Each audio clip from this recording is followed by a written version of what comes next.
சற்று முன் வெளியான தகவல் ரேஷன் அடைதலுக்கு முக்கியமான தகவல் வெளியேறுது. அது என்னன்னு சொல்ல பார்க்க போகிறோம். நீங்கள் நம்ம சேனலும் சப்ஸ்கிரைப் பண்ணாமல் இருந்தீங்கன்னா மறக்காமல் லைக் பண்ணிக்கோங்க, சப்ஸ்கிரைப் பண்ணிக்கோங்க. வாங்க வீடியோக்குள்ள போகலாம். மக்களவைத் தேர்தல் முடிவுகள் வெளியாகி உள்ள நிலையில் மகளிர் உரிமை தொகை திட்டத்தில் அடுத்த கட்ட பயனாளர்களை சேர்க்கை குறித்த தகவல்கள் வெளியாகி வருகின்றன. தமிழ்நாடு முழுவதும் மக்களவைத் தேர்தல் 7 கட்டங்களாக நடைபெற்று முடிந்து முடிவுகளும் அறிவிக்கப்பட்டுள்ளன. 2 மாத காலத்திற்கு மேலாக தேர்தல் நடத்தை விதிகள் அமலில் இருப்பதால் பல்வேறு பணிகள் தடைப்பட்டிருந்தன. விரைவில் தேர்தல் நடத்தை விதிகள் விலக்கிக் கொள்ளப்பட்ட உள்ள நிலையில் மகளிர் உரிமை தொகை திட்டம் தொடர்பான அறிவிப்புகள் வெளியாகி உள்ளன.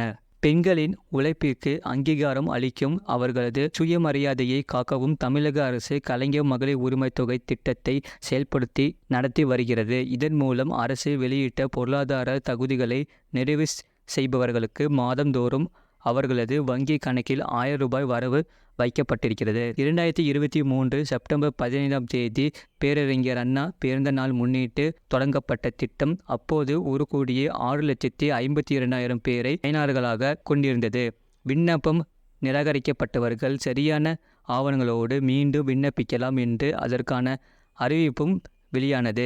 மேல்முறையீடு மனுக்கள் பெறப்பட்டு அந்தந்த கொட்டாட்சியர்கள் மூலம் மனுக்கள் ஆய்வு செய்யப்பட்டு மேலும் பலர் பயனாளர்களை பட்டியலில் இணைக்கப்பட்டனர். அடுத்தடுத்த சில மாதங்களில் பயனாளர்கள் இணைக்கப்பட்டதால் தற்போது சுமார் 1,15,00,000 பேர் மகளிர் உரிமை தொகை திட்டத்தில் பயனாளர்களாக உள்ளனர். இன்னும் விண்ணப்பிக்காதவர்கள், நிராகரிக்கப்பட்டவர்கள் என பல மகளிர் உரிமை தொகை திட்டத்தில் விண்ணப்பிக்க தயாராக உள்ளனர்.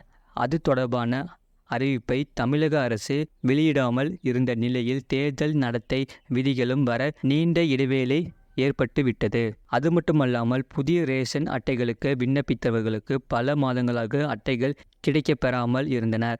மக்களவை தேர்தலை காரணம் காட்டி அதிகாரிகள் தரப்பில் நிறுத்தி வைக்கப்பட்டதாக கூறப்பட்டது. தேர்தல் முடிவுகள் வெளியான பின்னர் புதிய ரேஷன் அட்டைகள் விநியோகம் தொடங்கும் என கூறப்பட்டது.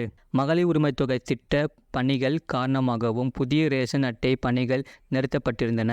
இந்நிலையில் அச்சடிக்கப்பட்டு தயார் நிலையில் உள்ள 2 லட்சம் புதிய ரேஷன் அட்டைகள் தேர்தல் நடத்தை விதிகள் முடிவுக்கு வந்த பின்னர் விநியோகிக்கப்படும் என்று அதிகாரிகள் வட்டாரத்தில் கூறுகின்றனர். அதைத் தொடர்ந்து மகளிர் உரிமை தொகை திட்டத்தில் புதிதாக விண்ணப்பிப்பவர்களுக்கான விண்ணப்பங்கள் வழங்கப்படும் என்கிறார்கள்.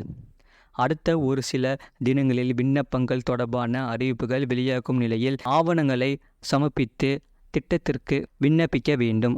அதன் பின்னர் விண்ணப்பங்கள் சரிபார்க்கப்பட்டு திட்டத்தில் இணைக்கப்படுவார்கள். எனவே எப்படியும் ஜூலை மாதம் மகளிர் உரிமை தொகைக்கான பணம் புதிதாக இணைய உள்ளவர்களுக்கும் வழங்கப்பட வாய்ப்புகள் அதிகம் உள்ளதாக கூறுகின்றனர். இது போன்ற செய்திகளை உடனுக்குடன் அறிந்து கொள்ள மறக்காம சேனலை சப்ஸ்கிரைப் செய்யுங்கள், மற்றவர்களுக்கு தெரியப்படுத்த ஷேர் செய்யுங்கள்.